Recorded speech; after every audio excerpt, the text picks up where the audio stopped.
How to be positive state always. एक बड़ा ही अच्छा क्वेश्चन आया, मनी कैसे जान पाएगी, उसको कैसे पता लगेगा कि हम उसके बारे में अच्छा सोचते हैं या बुरा सोचते हैं। दो तरह के दिमाग होते हैं हमारे पास, एक लॉजिकल ब्रेन है हमारे पास और एक इलॉजिकल ब्रेन है।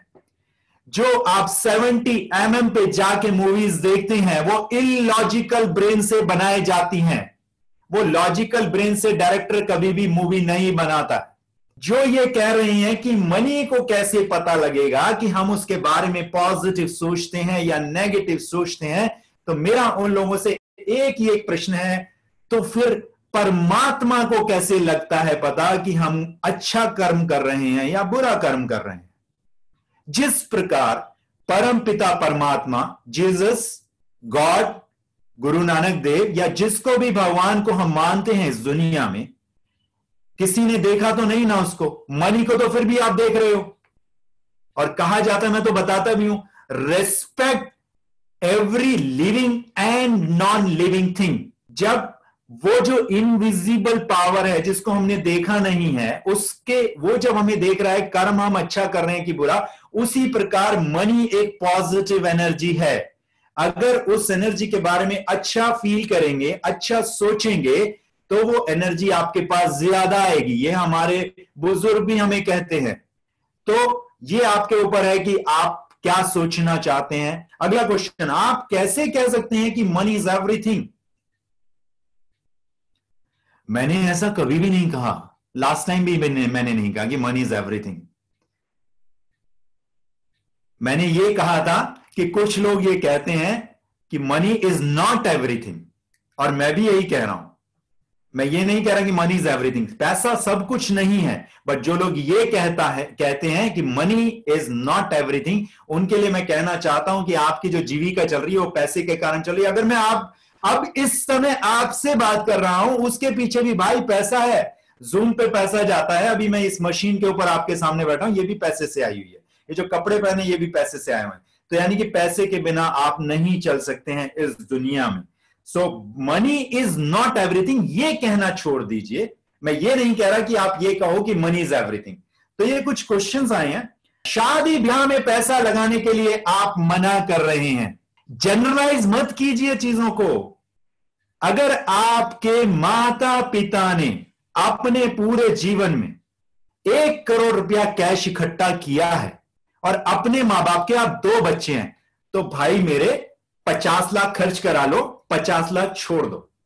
25 एक की शादी में खर्च करा लो, 25 दूसरी की शादी में खर्च करा लो, बाकी 50 लाख उनके लिए छोड़ दो। मेरा कहने का यह तात्पर्य था।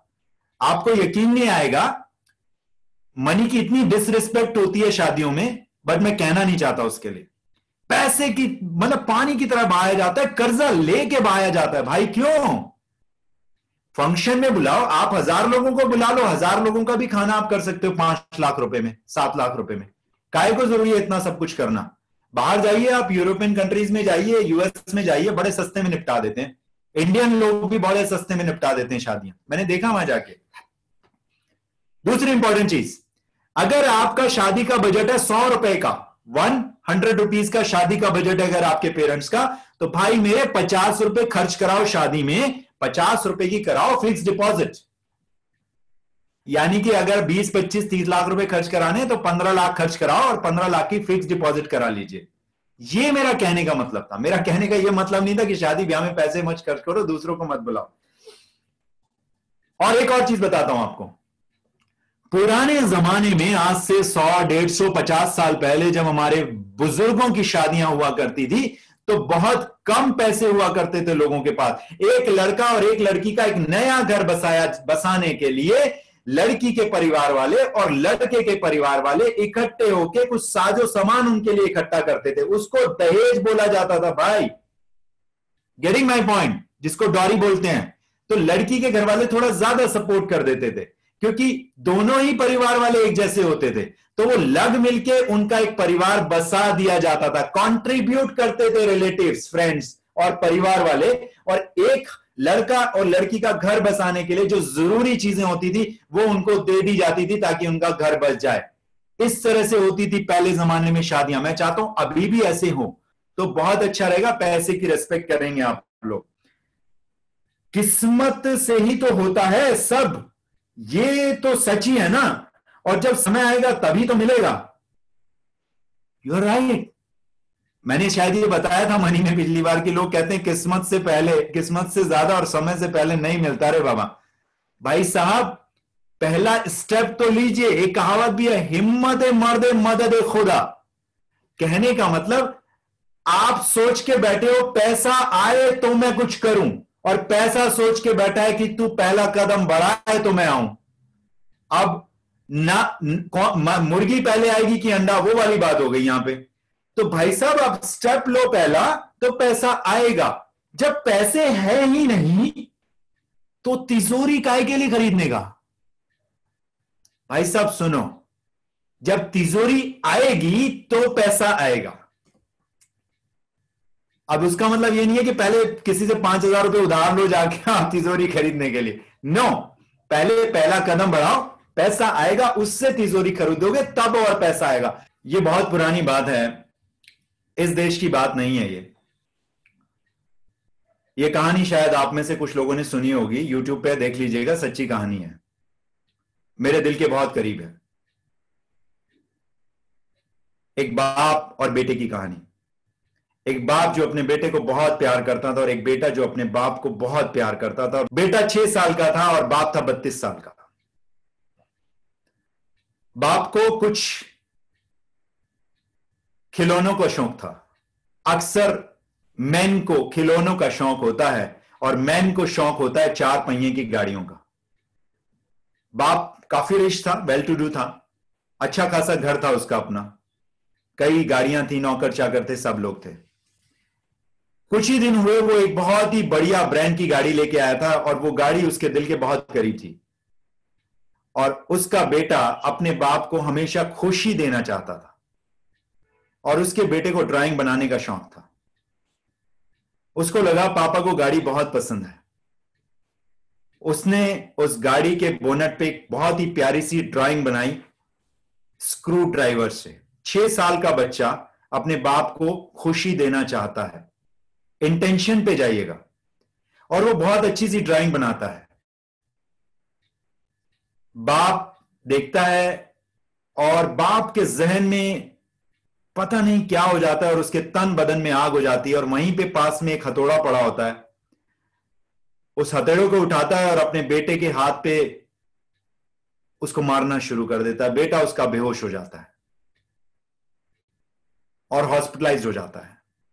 बेटा अपने बाप को खुश करने के लिए उसकी सबसे फेवरेट गाड़ी के बोनट पे एक ड्राइंग स्क्रू ड्राइवर यानी पेंचकस से बना रहा था, खुश करने के लिए।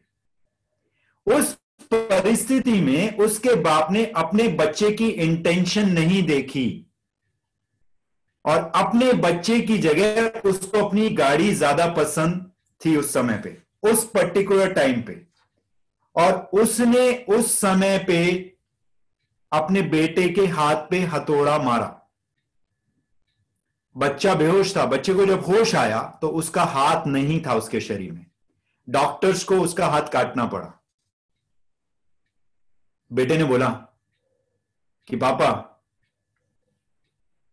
I will not touch your car any more. मैं जिंदगी में आपकी कार को कभी भी हाथ नहीं लगाऊंगा, बट आप प्लीज मुझे मेरा हाथ वापस दे दीजिए। बाप स्पीचलेस था। सच्ची कहानी है ये, ऑस्ट्रेलिया में घटी थी ये घटना। बाप वहां से निकलता है, अपने घर जाता है, दराज में से पिस्टल निकालता है और अपने आप को शूट कर लेता है। किसी भी परिस्थिति में हम अगर पॉजिटिव स्टेट में नहीं है, अगर हमने अपना इवेंट 2 खराब कर लिया है, तो वो हमें डिजास्टर तक निश्चित रूप से लेकर जाएगा। आज का टॉपिक भी यही है।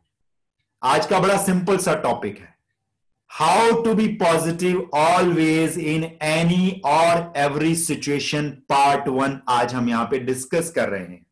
कुछ प्रश्न है। पहली चीज, स्टेट क्या होती है? जब कोई घटना घटती है, कोई भी घटना हमारे सामने समक्ष घट रही होती है, तो उस घटना को हम 5 अलग अलग सेंसेस से परसीव करते हैं।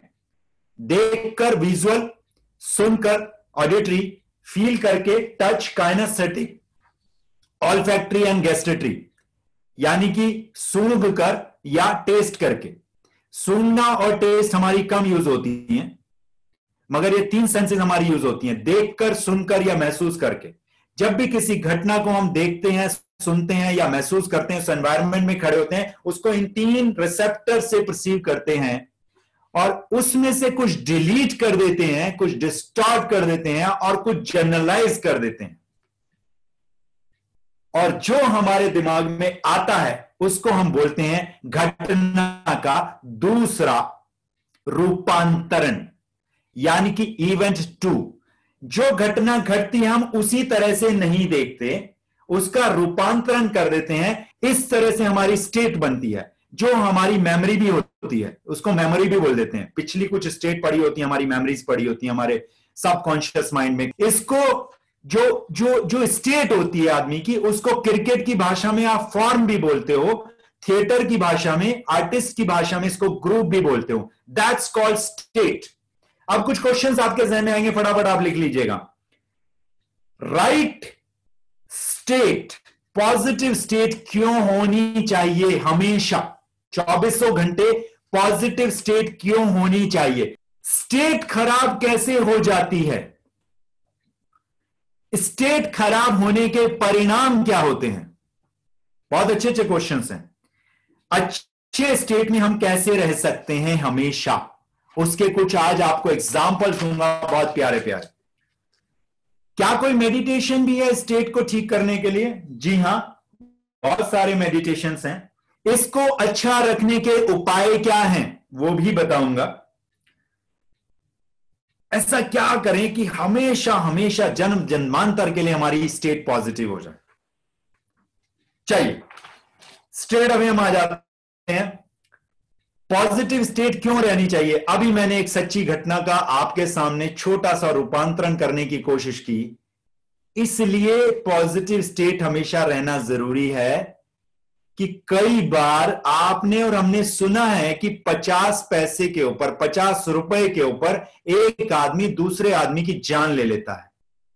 That is the result of state. आप कहेंगे कि क्या अनुराग तुम हमेशा पॉजिटिव स्टेट में रहते हो? ये तो मैंने नहीं कहा, बट मैं किसी भी सिचुएशन को डिजास्टर तक नहीं ले जाता, डेस्टिनी तक ही ले जाता हूं। स्टेट खराब कैसे होती है? स्टेट खराब मैंने बता दिया, E2 आप अपना चेंज कर लीजिए, इवेंट 2 चेंज कर लीजिए। आपने उस घटना का रूपांतरण अपने हिसाब से कर लिया। अगर वो बाप 32 साल का उस टाइम सही स्टेट में होता, ठीक है, उसने 2 गलतियां करी बहुत बड़ी। पहली गलती अपने बेटे का हाथ काट दिया और दूसरी गलती अपने बेटे से बाप को छीन लिया और अपनी जिंदगी छीन ली।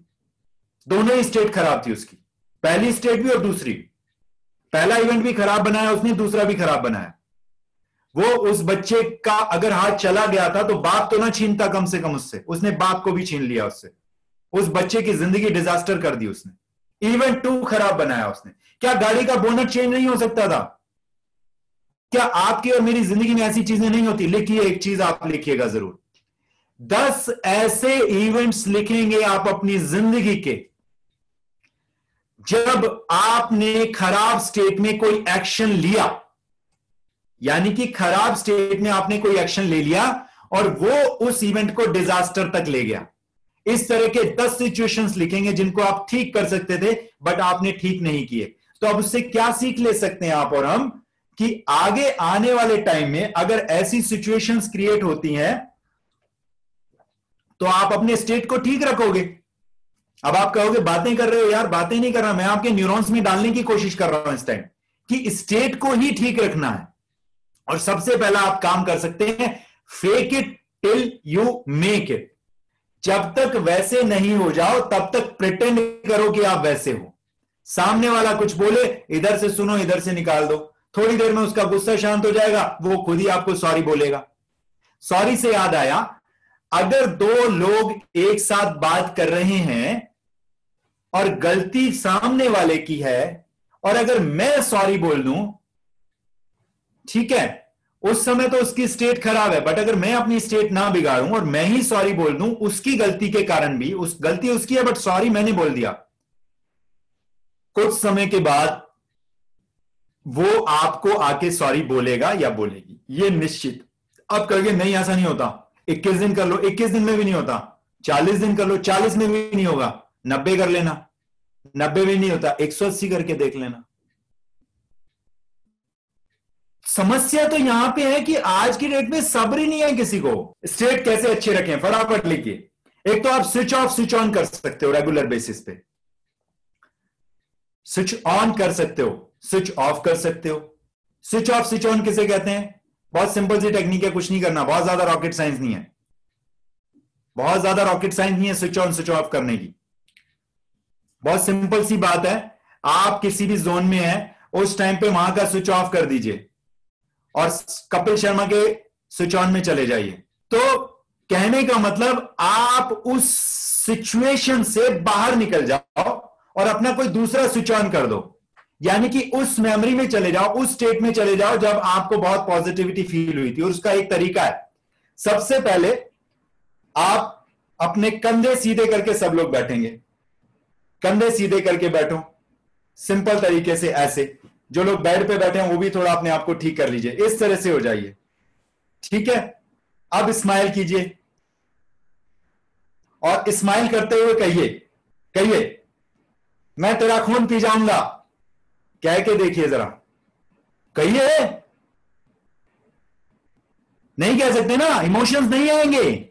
This is called physiology. आपकी जो फिजियोलॉजी है उसको पॉजिटिव स्टेट में कर लीजिए, कंधे सीधे कर लीजिए, सांस पेट से लेने शुरू कर दीजिए और चेहरे के ऊपर स्माइल ले आइए, आपका गुस्सा छूम अंतर हो जाएगा। पहला नियम लिखते जाइए। जब भी कोई घटना घटे आपकी फैमिली में, आपके आसपास, आपके ऑफिस में, बॉस के और आपके बीच में कोई भी चैलेंज आता है, पहली चीज तो प्रॉब्लम वर्ड को हटा दीजिए अपनी डिक्शनरी से, सबको मैं बता चुका हूं। उस वर्ड की जगह ले आइए चैलेंज। और कोई भी चैलेंज अगर आता है तो हमेशा बी इन सॉल्यूशन मोड, हमेशा सॉल्यूशन मोड में रहिए। बात है सेकेंड वर्ल्ड वॉर की। सेकेंड वर्ल्ड वॉर के दौरान जब जापान के ऊपर अटैक हुआ तो जापान में पहली मोटरसाइकिल जिस आदमी ने बनाई थी, गूगल कर लीजिएगा पता लग जाएगा, तो वहां पर वो जो प्लेन थे, यूएस के जो प्लेन आए थे, वो बॉम्ब डालने के बाद वापस जा रहे थे। Solution mode. लोग परेशान थे कि ये बॉम्ब अटैक करके गए हैं, एक और शहर को तबाह शायद कर दिया होगा इन्होंने। वो आदमी क्या कह रहा था अपनी टीम को कि एक काम करो, फटाफट मोटरसाइकिल स्टार्ट करो, साइकिलें स्टार्ट करो, पैडल मारने शुरू करो और दौड़ो इन प्लेन्स के पीछे पीछे। उन्होंने कहा किस लिए? कि ये प्लेन्स को अभी 12,000 किलोमीटर का सफर तय करना है, इनको यूएस वापस जाना है अभी, या जिस पोर्ट से ये उड़े थे उस पोर्ट तक जाना है। और इनके पास ऐसे ऐसे कंटेनर्स हैं एल्युमिनियम के, जिन कंटेनर्स की हमें जरूरत है अपनी फैक्ट्री के लिए, जिसमें हमें अपनी मोटरसाइकिल बनाते हैं, उन कंटेनर्स की हमें जरूरत है। और ये उन कंटेनर्स को यहीं पे छोड़ के जाएंगे क्योंकि इनके पास इतना फ्यूल नहीं है कि उन कंटेनर्स को ये लेके उड़ सकें। पूरी दुनिया परेशान थी, पूरा जापान परेशान था कि एक और शहर तबाह हो गया, और वो इंसान हमेशा सॉल्यूशन मूड में रहता था कि यहां से मैं कुछ चीजें निकाल लूं, और उसने कहा देखो कहां पड़े, हम उनको लेके आएंगे।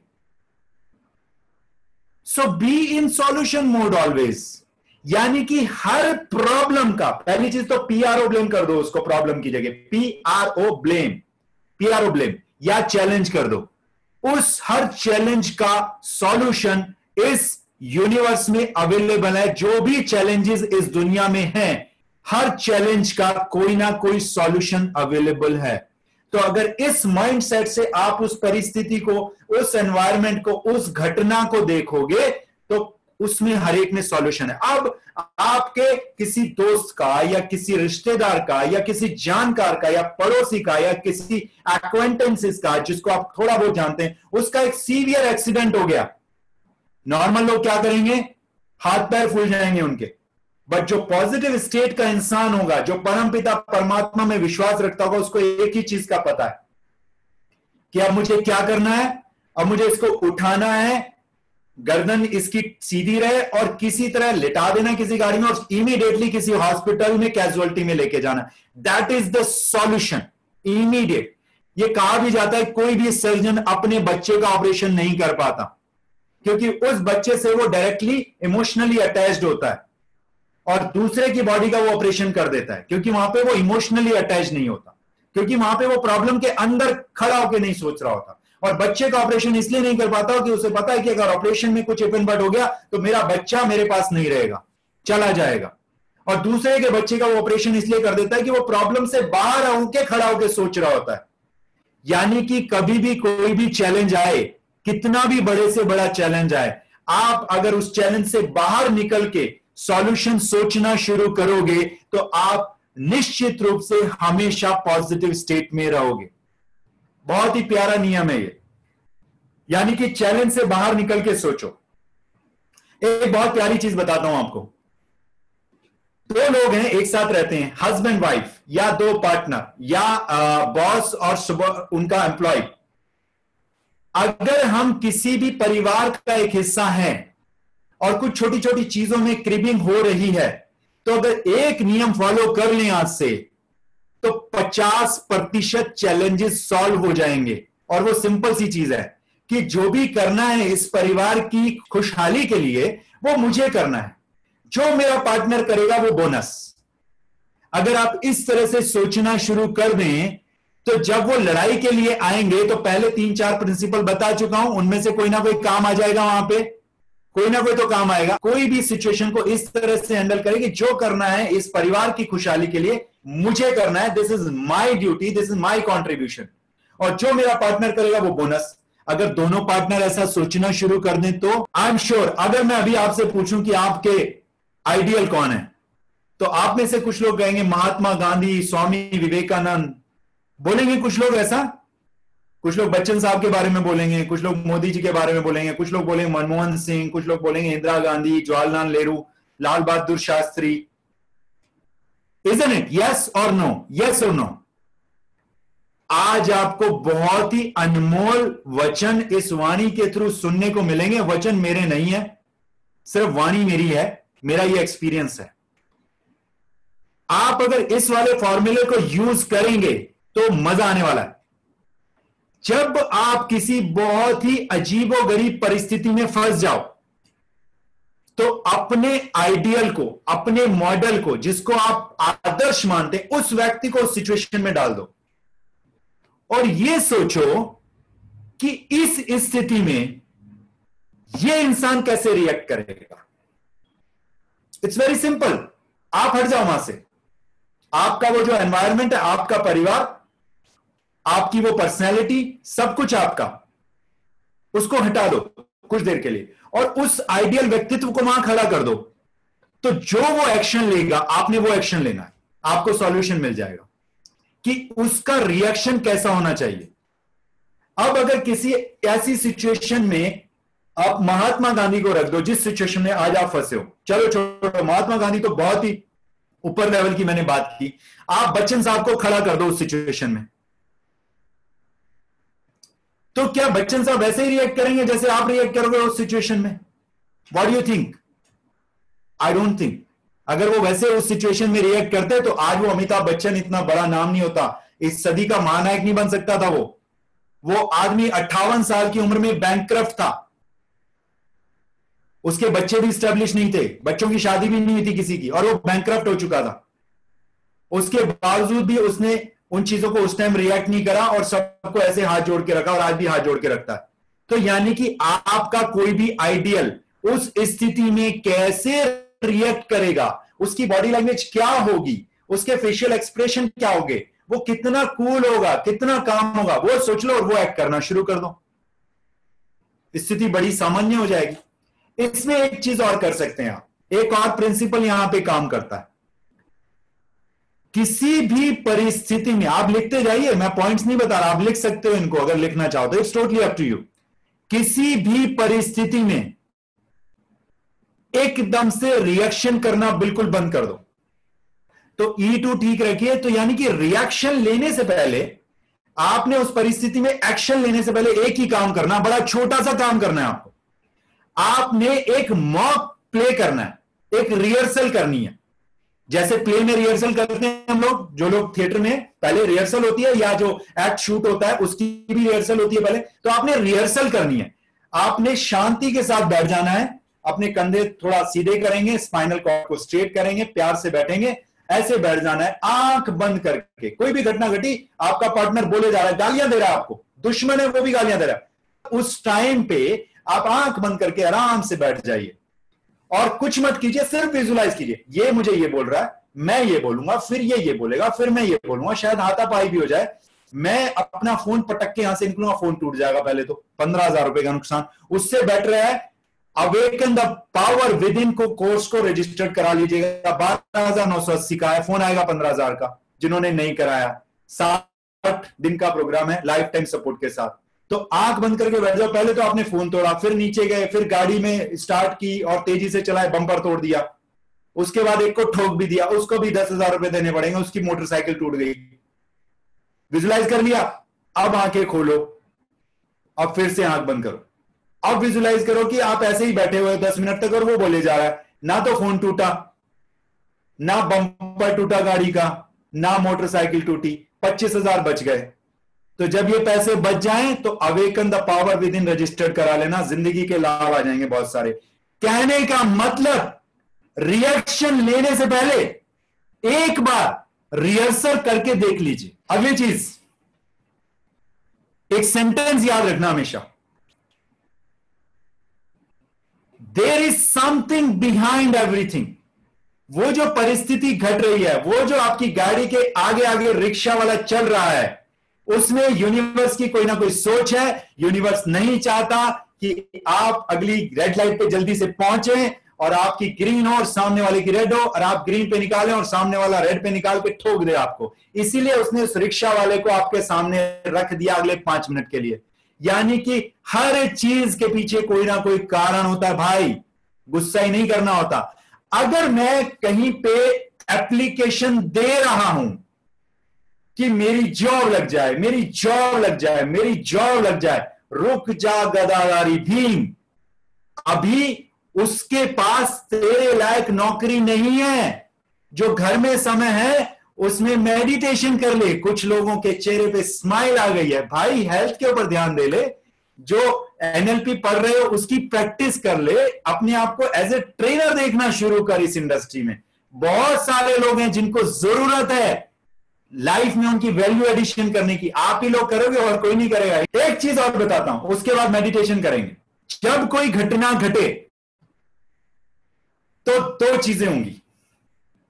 एक, एरिया बियॉन्ड कंट्रोल, आपका उस घटना पे कोई भी कंट्रोल नहीं है। सामने से शेर आ रहा है, अब आप क्या करोगे?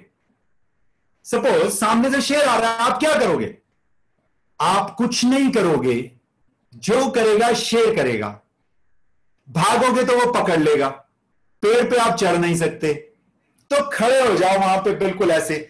अगर उसने अभी डिनर किया हो तो वो आपको कुछ कहेगा ही नहीं, आप बच गए। तो यानी कि कोई सिचुएशन अगर जिंदगी में ऐसी घट रही है यार कि अब बियॉन्ड कंट्रोल है, शांत हो जाओ, कंधे सीधे करो, आंख बंद करो और बैठ जाओ। और शेर के सामने आंख बंद करके बैठ जाओ, वो कुछ नहीं कहेगा आपको। ऐसा सच में हो जाए तो मत करना, और अगर करोगे और बच गए तो मैं कहूंगा देखा मैंने सही कहा था। और अगर आपने ऐसा किया और आप नहीं बचे तो आप रहोगे नहीं मुझे कुछ कहने के लिए। तो मैं तो सेफ हूं, मेरे को कोई फर्क नहीं पड़ेगा, क्योंकि मैं एक ही लाइन में बिलीव करता हूं, सबसे बड़ा रोग क्या कहेंगे लोग।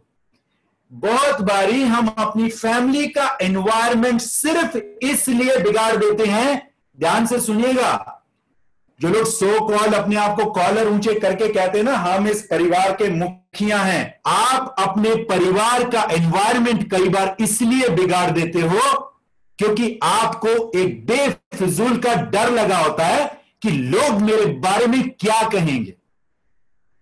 और इस बात में उतनी ही सच्चाई है जितनी सच्चाई इस बात में है कि इस यूनिवर्स को एक डिवाइन पॉजिटिव इनविजिबल बिना आकार वाली बिना बोलने वाली पॉजिटिव पावर चलाती है। आप अपने परिवार का एनवायरनमेंट कई बार इसलिए बिगाड़ देते हो छोटी छोटी चीजों के ऊपर कि लोग क्या कहेंगे, और उन लोगों के बारे में आप सोच रहे हो जो आपके बच्चे की फीस नहीं देंगे आके, जो आपको 2 वक्त की रोटी नहीं देने वाले, जो आपके घर पे आपकी छत नहीं देने वाले आपके सर पे। और हम कहते हैं अपने आप को परिवार का मुखिया, और हम ही एनवायरनमेंट बिगाड़ देते हैं। अगर रास्ते में कोई चीज पड़ी हुई है और उसमें ठोकर लग जाए तो बोलोगे आपकी ठोकर लगी है, और बोलोगे बच्चे को या बीवी को, कहीं भी सामान रख देते हो, और जब उस बच्चे से ठोकर लग जाएगी या बीवी से तो कहोगे देख के नहीं चल सकते। यानी कि भाई साहब चिट भी मेरी और पट भी मेरी, यहां से बाहर निकलना पड़ेगा। रेस्पेक्ट करता हूं मैं आप सभी की। आप जो लोग ऐसा नहीं करते बहुत अच्छी बात है, जो लोग ऐसा करते हैं आगे से ना करें। अगले 30 से 35 मिनट एक बहुत ही प्यारा सा मेडिटेशन कराऊंगा बिना म्यूजिक के। बिल्कुल सीधे होके बैठेंगे, नॉर्मल होके बैठेंगे। आपकी जो स्पाइन है उसको बहुत ज्यादा भी कड़ाएंगे नहीं और बहुत ज्यादा भी कूब नहीं निकालेंगे। नॉर्मल होके बैठेंगे, कंधे सीधे करेंगे, और अपने जिन लोगों ने चश्मे पहने हुए चश्मे उतार देंगे। जो लोग लेट के करना चाहते हैं लेट के करेंगे, जो लोग बैठ के करना चाहते हैं बैठ के करेंगे। अगर ज्यादा आनंद लेना है तो बैठ के करेंगे। अपने चक्षुओं को बहुत ही कोमलता से बंद कर लेंगे, और अब अगले 30 मिनट एक बहुत ही प्यारा सा मेडिटेशन करेंगे। ये एक्चुअली मेडिटेशन नहीं है, एक तरह से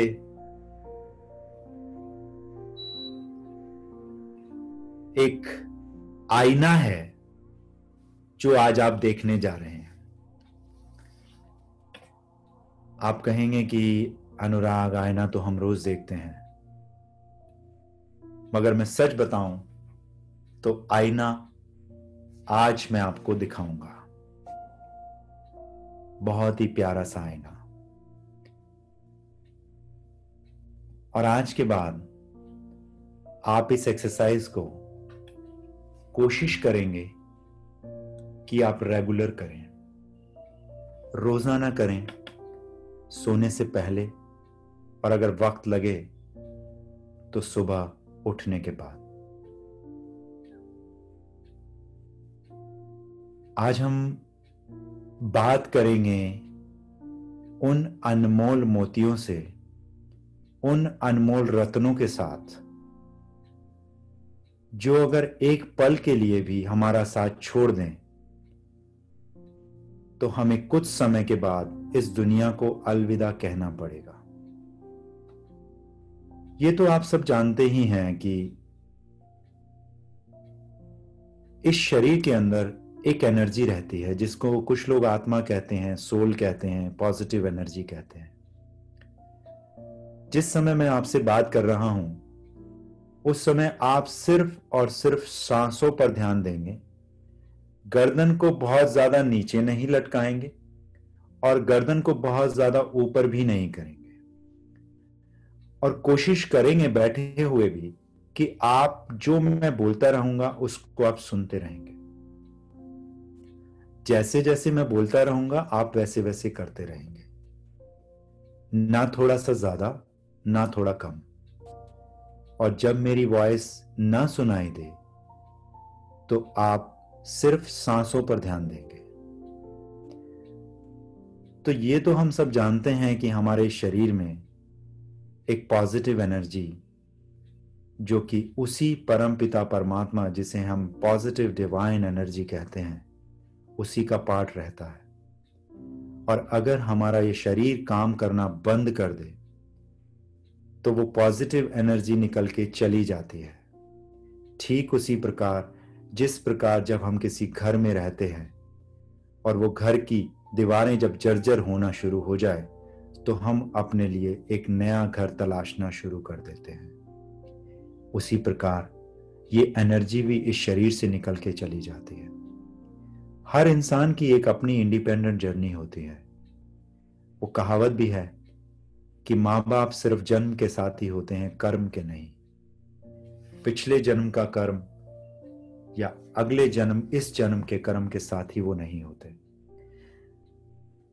जिन कानों से अभी आप मेरी आवाज सुन रहे हो, कितना बेहतरीन सिस्टम इस कुदरत ने बनाया है कि मैं आपसे बात कर रहा हूं और साथ के साथ आपका जो दिमाग है उस ध्वनि को शब्दों में कन्वर्ट कर रहा है, और जो मैं कह रहा हूं उसको आप समझ पा रहे हैं।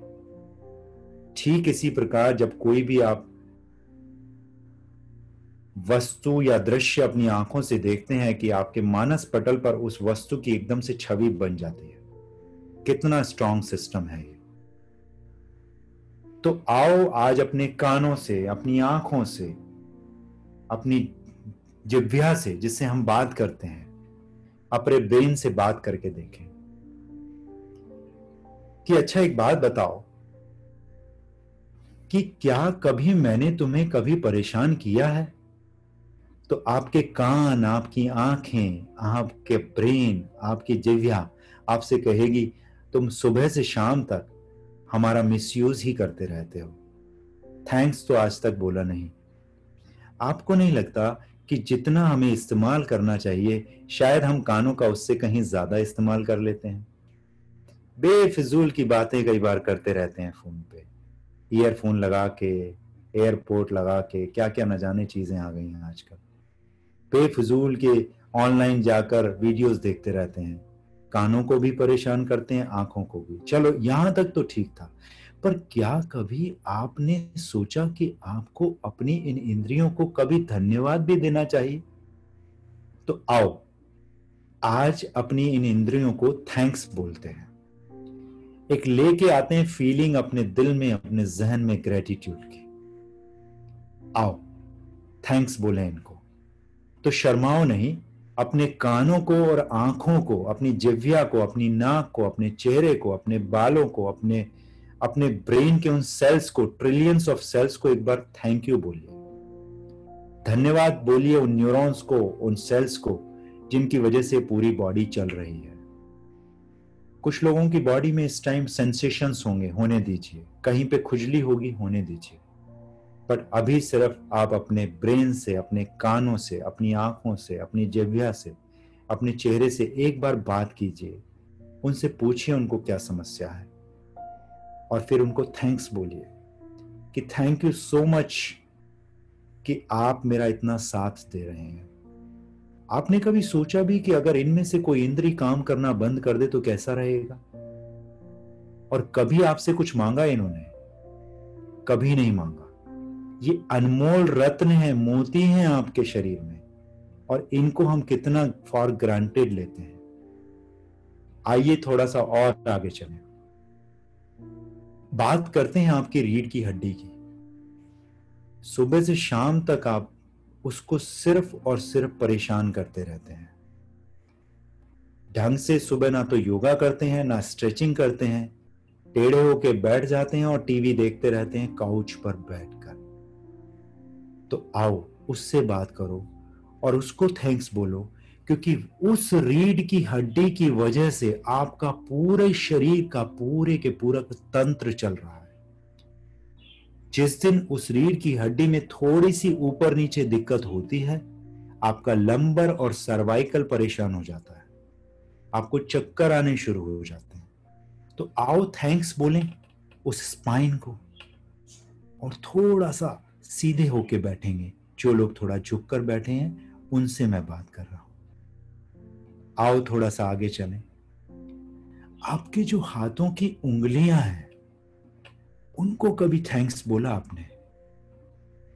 उन हाथों की उंगलियां की वैल्यू उस इंसान से पूछो जिसका एक हाथ ही नहीं है। आपके दोनों हाथ हैं और दोनों हाथों में पूरी की पूरी 5-5 उंगलियां हैं।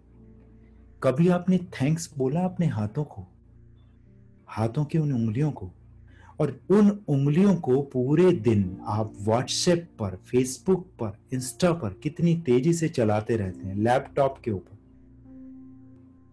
आज वक्त आया है कि आप थैंक्स करें अपने हाथों को, अपने हाथों की उंगलियों को, बातें करें उनसे, बहुत प्यार से बातें करें।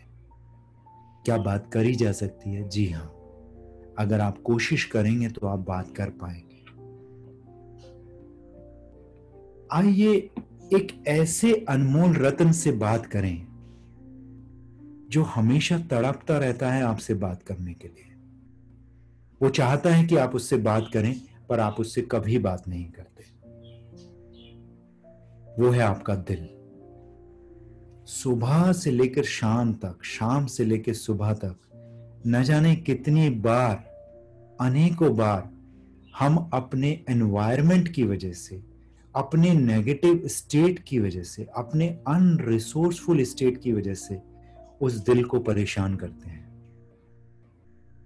और उस परेशानी की वजह से वो और जोर से धड़कने लगता है, जिसकी वजह से आपका रक्तचाप बढ़ जाता है, जिसका आपको मालूम चलता ही नहीं पता। जिस समय आप किसी एनवायरनमेंट में होते हैं और नेगेटिव स्टेट में होते हैं, उस समय कभी ब्लड प्रेशर चेक कीजिएगा। उस समय आपका ब्लड प्रेशर कभी भी 70-110 या 80-120 नहीं मिलेगा, बहुत ज्यादा मिलेगा। आप उस दिल को परेशान करते हो। कभी आपने थैंक्स बोला अपने हार्ट को? आओ आज बोलो, आज प्यार से, बहुत इत्मीनान से, जैसे एक 3 महीने के बच्चे को गोद में लेके प्यार करते हैं, उस प्यार और स्नेह से, उस वात्सल्य के साथ आप थैंक यू बोलेंगे अपने हार्ट को। साथ साथ सॉरी भी बोलेंगे, एक्सट्रीमली सॉरी, मैंने ये सोचा ही नहीं था, thank you so much for being in my life. और जब आपने ऐसा कहा तो देखो कहीं उसकी आंखें तो गीली नहीं हो गई, क्योंकि उसने तो कभी एक्सपेक्ट किया ही नहीं था कि आप इस जीवन में कभी उसको थैंक्स बोलेंगे।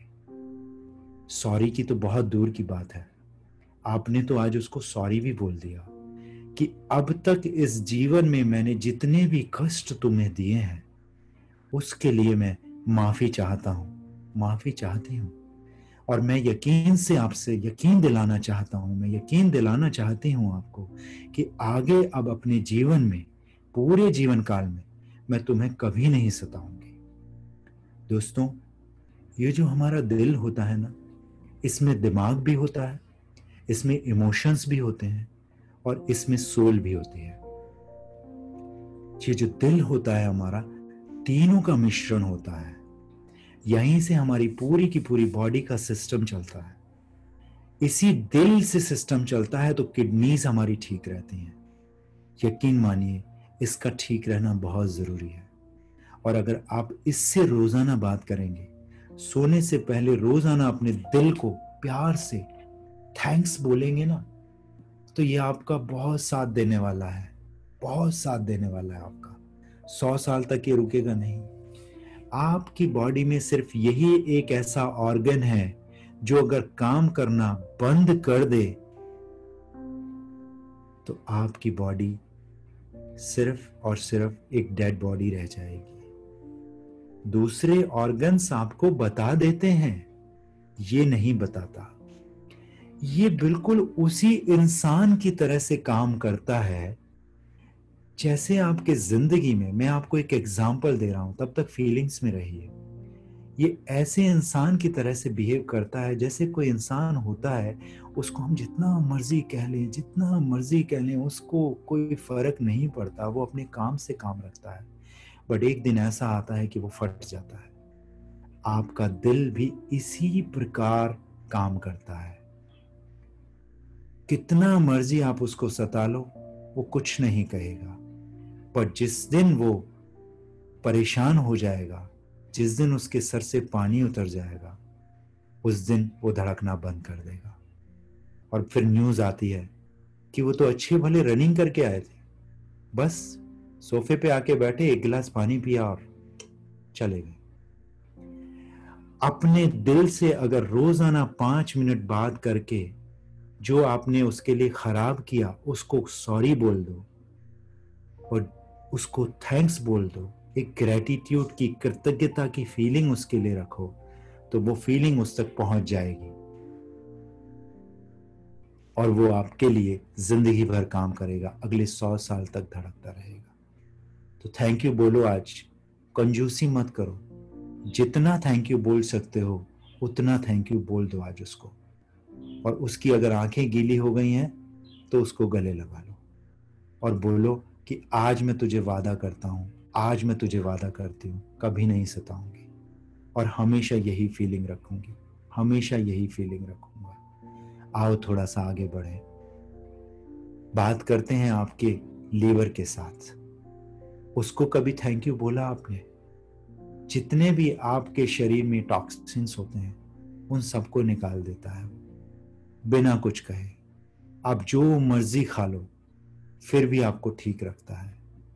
सॉरी बोलो, जो अनाप शनाप आप पूरा दिन खाते रहते हो, अगर आप खाते हो तो, और थैंक यू बोलो उसको, थैंक्स कर दो आज उसको। आओ थोड़ा सा और आगे बढ़े, बात करते हैं आपकी दोनों किडनीज की। जब आप रात को सोने जाते हो तो आज तक किसी भी दिन आपने अपनी दोनों किडनीज को ये बोला कि आज मैं सोने जा रहा हूं, पूरी रात धड़कते रहना, काम करते रहता, फिल्ट्रेशन करते रहना, सुबह तक मुझे तुम्हारी जरूरत है? क्या आपने कभी कहा? नहीं ना। उसके बावजूद वो किडनी अपना काम करती रहती है। आपको नहीं लगता कि हमें उनको थैंक्स करना चाहिए?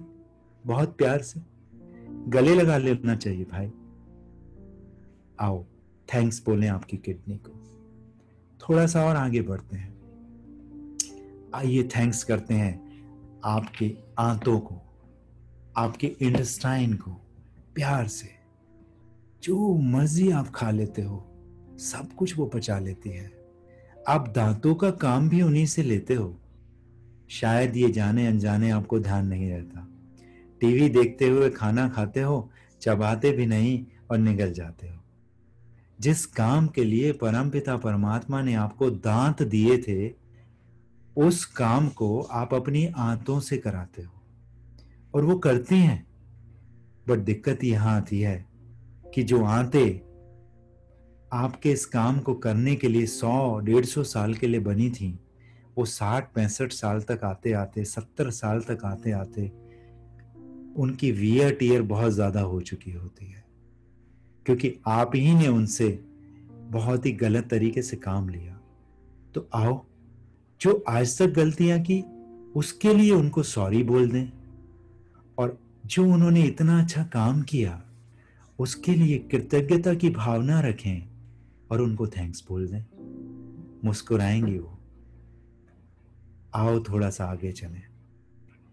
हमारे शरीर का एक वो सिस्टम, जो सिस्टम अगर आपका खराब हो जाए, छोड़िए, आपकी बात नहीं करते, उन लोगों की बात करते हैं। इस दुनिया में ऐसे भी लोग हैं जिनके वो सिस्टम खराब हो चुके हैं या धीरे धीरे बहुत तेजी से खराबी की तरफ बढ़ रहे हैं। धीरे धीरे, बहुत तेजी से का मतलब धीरे धीरे खराब हो रहे हैं, बट बहुत स्पीड से दिन प्रतिदिन वो बिगड़ते जा रहे हैं उनका सिस्टम।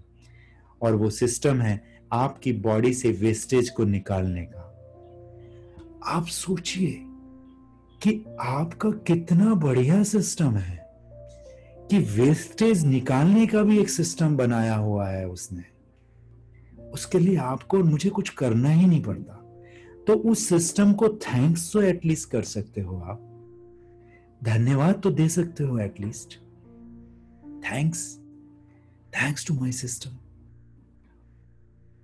इतना प्यारा सिस्टम कि जो भी हम खाते हैं उसमें से जो न्यूट्रिशन होता है उसको निकाल के ब्लड में डाल देता है, और जो वेस्टेज होती है उसको लिक्विड फॉर्म में और वेस्ट फॉर्म में अगले दिन निकाल देता है। कितना प्यारा सिस्टम है। यकीन नहीं आएगा ना अगर ये एक दिन के लिए काम ना करे तो। सोचो क्या हो सकता है। थैंक्स करो इस सिस्टम को। आओ थोड़ा सा और आगे बढ़े। पूरा दिन इधर से उधर छलांगे मारते घूमते फिरते हो, उन टांगों को कभी थैंक्स बोला आपने? यकीन मानिए दोस्तों, रात को कई बार वो करहा रही होती हैं और आपसे कहती भी हैं, मगर आप उनकी बात नहीं सुनते। आपको लगता है कोई आके मेरे पैर दबा दे। पैर ना दबाइए, करके देख लीजिएगा। इस बार जब किसी दिन आपके पैर बहुत ज्यादा दर्द करें ना, आंख बंद कीजिएगा और सिर्फ उनको थैंक्स बोलना शुरू कर दीजिएगा। 10 मिनट के अंदर अंदर आपके पैरों का दर्द न चला जाए तो आप मुझे कहिएगा। इसको इस्तेमाल करके देखिएगा। आप कहेंगे बहुत ही इलॉजिकल है। भाई, इलॉजिकल तो आज से 100 साल पहले हवा में उड़ना भी था, पर वो भी तो हो गया ना। आज से 20 साल 30 साल के बाद जो टेक्निक आने वाली है आज इलॉजिकल लगेगी। जिस डिवाइस को लेके आप हाथ में घूमते हो ना, वो डिवाइस आपके बाएं हाथ की जो रिस्ट है उसके ऊपर लगी मिलेगी 30 साल के बाद। वहीं से आप बात करोगे। आप कहोगे हाँ बैंड तो आ गया। मैं बैंड की बात नहीं कर रहा हूं भाई, मैं चिप की बात कर रहा हूं। आपके हाथ के अंदर एक चिप लगाई जाएगी, उससे आप बात करेंगे लोगों से। आप कहेंगे लॉजिकल जी नहीं, 30 साल तो जिएंगे अभी, आप देख लीजिएगा। इसी प्रकार अपने पैरों से बात करो रात को सोने से पहले और उनको बोलो थैंक्स। अभी बोलो थैंक्स उनको। इलॉजिकल लॉजिकल को मत सोचो, सिर्फ ये सोचो किस चीज से फायदा होने वाला है। बोलो अपने पैरों को थैंक्स। और अब ऊपर से नीचे तक अपने पूरे शरीर के एक एक अंग के साथ बात करना शुरू करो। आपको जिस अंग से बात करनी है करो, बट थैंक्स के, ग्रेटिट्यूड के, कृतज्ञता के फीलिंग्स के साथ करो। थैंक्स बोलो अपने हार्ट को, थैंक्स बोलो अपनी किडनीज को, थैंक्स बोलो अपने इंटेस्टाइन को, अपने हाथों की उंगलियों को, अपने चक्षुओं को, अपनी जिह्वा को, अपने कानों को, अपने ब्रेन को, अपने लंग्स को, बॉडी के हर पार्ट को थैंक्स बोलो। थैंक्स बोलो अपनी रीढ़ की हड्डी को, बोलो तो सही थैंक्स। और सबसे ज्यादा परेशान और सबसे ज्यादा खुश आज की डेट में आपकी पूरी बॉडी में एक ही ऑर्गन है, और वो है आपका दिल, आपका हार्ट। उसने कभी यकीन नहीं किया था कि आप जीवन में कभी भी उसको थैंक्स बोलोगे। रहो इन फीलिंग्स के साथ अगले 2 मिनट, बहुत अच्छा लगेगा। आंखें बंद करके प्यार से अपनी मीठी सी आवाज में अपने दिल से बात करना शुरू करो। अच्छा एक बात बताओ, मेरी उम्र आज 35 साल है, 65 साल तक धड़कते रहोगे क्या? और वो स्माइल करके आपसे कह रहा है कि आप रोजाना सिर्फ 2 मिनट मुझसे बात कर लिया करो। आप 65 साल की बात करते हो, मैं आपकी बॉडी में इसी तरह जैसे आज धड़क रहा हूं अगले 100 साल तक धड़कने को तैयार हूं। मैं तो सिर्फ भूखा हूं प्यार का, आपके 2 बोल मुझे मिल जाएं। अब वो आपसे बात करता है, बट एक बात बताओ, कभी कभी तुम मुझे बहुत परेशान कर देते हो, छोटी छोटी बातों पे तुम्हें गुस्सा आता है, तुम छोटी छोटी बातों पे गुस्सा करने लगते हो और मुझे फिर तेज धड़कना पड़ता है। इस चीज को कब कम करोगे? तो आप कहो कि आज मैंने कुछ 7-8 पॉइंट लिखे हैं, मैं उनको कल से इंप्लीमेंट करूंगा। जब भी मेरी स्टेट चेंज होगी मैं उसको पॉजिटिव करूंगा। और अगर पॉजिटिव नहीं हुई तो ये जो सक्सेस लेगेसी वाले हैं ना, इनके इसी नंबर पे मैसेज करूंगा कि ये तकनीक मेरे लिए काम नहीं कर रही है, अगले सेशन में कुछ और तकनीक बताओ। बट मैं यकीन दिलाता हूं मेरे दिल कि अब मैं गुस्सा नहीं करूंगा, अब मैं नेगेटिव स्टेट में नहीं जाऊंगा, अब मैं हमेशा सॉल्यूशन के मोड में रहूंगा। अब मैं हमेशा उस इंसान की तरह से सोचूंगा जिस इंसान को मैं अपना आइडियल मानता हूं कि वो उन परिस्थितियों में कैसे काम करेगा। दोस्तों, इस समय आप अपने दिल से बात कर रहे हैं और आपका दिल भी आपसे बात कर रहा है और वो आपकी हामी हामी ला रहा है। तो आप कहते हो तो मुझे बता दिया करेगा कि हाँ मेरा काम तो तेज ही धड़कना होता है, तो जैसे ही मैं तेज धड़कना शुरू करूं तो समझना कि तुम खराब स्टेट में जा रहे हो। तो आप कहते हो ठीक है, आज से हमारा ये रिलेशन और मजबूत हो गया। तुम इसी तरह से धड़कते रहना नॉर्मल, और जब भी तुम एबनॉर्मल रूप से धड़कोगे तो मैं समझ जाऊंगा कि उस एनवायरनमेंट का मेरी स्टेट पे कोई ना कोई फर्क पड़ा है। और मैं वो जो तकनीक, वो जो कलाएं, वो जो कुछ पॉइंट्स आज अनुराग ने बताए हैं, उनमें से किसी ना किसी पॉइंट को मैं जरूर इस्तेमाल करके अपनी स्टेट को पॉजिटिव करने की कोशिश करूंगा। पॉजिटिव करने की कोशिश करोगे। और अब आपका दिल बहुत ही प्यारी सी स्माइल आप पे बिखेर रहा है और आप भी बहुत प्यार से मुस्कुरा रहे हैं। आंख बंद करे करे अगर मुस्कुराएंगे तो मुझे भी बहुत अच्छा लगेगा, आपको भी बहुत अच्छा लगेगा और आपके दिल को भी बहुत अच्छा लगेगा। जो लोग मेरी स्क्रीन पे हैं, थोड़ा सा मुस्कुराइए, थोड़ा सा प्यार से मुस्कुराइए। अपने सामने विजुलाइज कीजिए कि आपका दिल खड़ा हुआ है और आपसे बात कर रहा है। इन प्यारी सी फीलिंग्स को बहुत प्यार से समा लीजिए अपने जहन में और वादा कीजिए आप खुद से आज कि आप किसी भी प्रकार की परिस्थिति में अपने स्टेट को हमेशा पॉजिटिव रखेंगे। इन चीजों को इस्तेमाल करेंगे।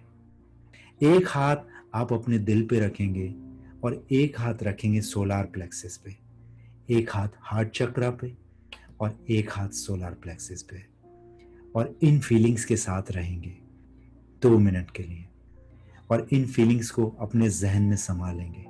और आज वादा करेंगे आप खुद से कि कितनी भी परिस्थितियां कैसी भी क्यों ना हो, मैं उस चैलेंज से बाहर निकल के सोचूंगा, मैं उस चैलेंज से बाहर निकल के सोचूंगी, मैं उस चैलेंज के अंदर रहकर नहीं सोचूंगा, नहीं सोचूंगी।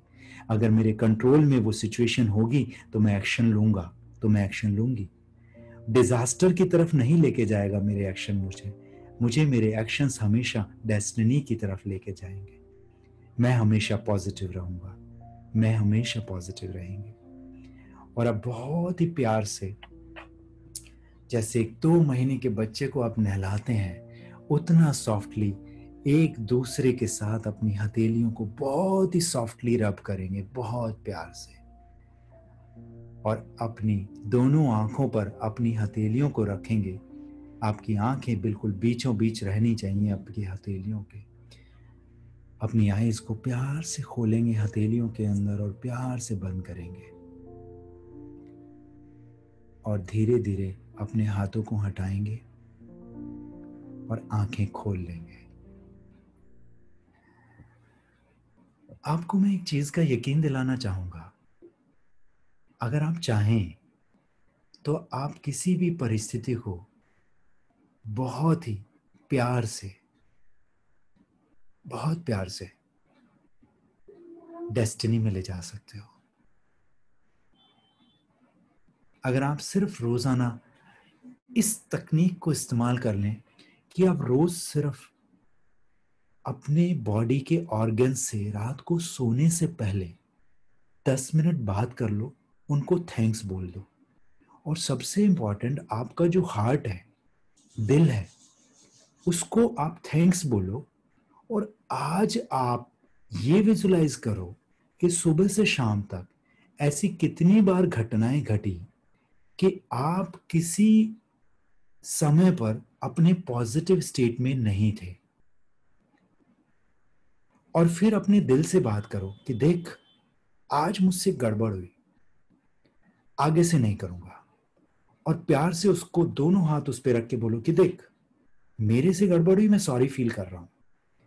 मेरी गड़बड़ तू अफोर्ड कर सकता है, पर तेरी गड़बड़ मैं अफोर्ड नहीं कर सकता। मैंने गलती की, तू थोड़ा सा तेज धड़का पर अब नॉर्मल धड़क रहा है। पर तूने किसी दिन बहुत ज्यादा तेज धड़कना शुरू कर दिया, बीपी मेरा ऊपर चला गया, तो मैं अफोर्ड नहीं कर सकता। तो मुझे तू अपने छोटे भाई की तरह से देख, मुझे तू अपने बच्चे की तरह से देख और मुझे माफ कर दिया कर, कल से नहीं करूंगा। यकीन मानिए दोस्तों, अगर रेगुलर बेसिस पे इस काम को आप जब शुरू करना शुरू करेंगे तो रोजाना आपका जो E2 है वो भी ठीक होना शुरू हो जाएगा और आपका जो मेंटल स्टेट जो नेगेटिव हो जाता है कभी कभी, वो भी पॉजिटिव होना शुरू हो जाएगा। आप लोगों ने बहुत ही दिल से मुझे सुना, उसके लिए मैं आपका धन्यवाद करता हूं और आशा करता हूं कि ये 90 मिनट 95 मिनट आपकी जिंदगी में कुछ ना कुछ वैल्यू ऐड जरूर करेंगे। Thank you so much. God bless you. Keep growing in your life. Bye bye. Take care.